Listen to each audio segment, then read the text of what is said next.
ಉಗ್ರಂ ಸಿನಿಮಾದ ಕಥೆಯನ್ನು ಜಗತ್ತಿಗೆ ಹೇಳಬೇಕೆಂದು ಬಯಸಿದ್ದು ಪ್ರಶಾಂತ್ ನೀಲ್. ಈ ಸಿನಿಮಾ ನನಗಾಗಿ ಮಾತ್ರ ಎಂದು ಅವರು ಈಗಾಗಲೇ ಸಂದರ್ಶನದಲ್ಲಿ ಹೇಳಿದ್ದಾರೆ. ಈ ಒಂದು ಮೂವಿಗಾಗಿ ಕೆಜಿಎಫ್ ಡೈರೆಕ್ಟರ್ ಪಡೆದುಕೊಂಡಿದ್ದೆಷ್ಟು. ಭಾರತದ ಚಿತ್ರರಂಗದಲ್ಲಿ ಪ್ರಸಿದ್ಧ ನಿರ್ದೇಶಕರಲ್ಲಿ ಒಬ್ಬರು ಪ್ರಶಾಂತ್ ನೀಲ್.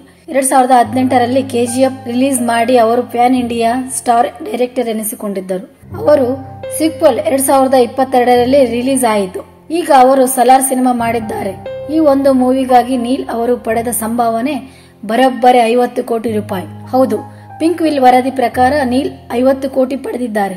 ಉಗ್ರಂ ಸಿನಿಮಾ ಸೋತಾಗ ಅದು ಕಲಿಸಿದ ಪಾಠ ಅಷ್ಟಿಷ್ಟಲ್ಲ, ತುಂಬಾನೇ ಇದೆ. ಅಂದಿನಿಂದ ನಾನು ಸಿನಿಮಾವನ್ನು ಪ್ಯಾಷನ್ ಆಗಿ ಮಾಡೋದೇ ಇಲ್ಲ.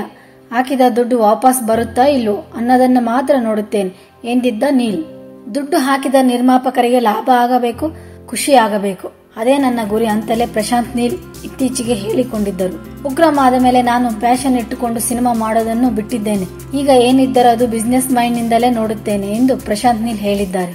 ಸಲಾರ್ ಸಿನಿಮಾ ಈಗ ಸೂಪರ್ ಹಿಟ್ ಆಗಿದೆ. ಸಿನಿಮಾಗ ವ್ಯಾಪಕ ಮೆಚ್ಚುಗೆ ವ್ಯಕ್ತವಾಗಿದೆ.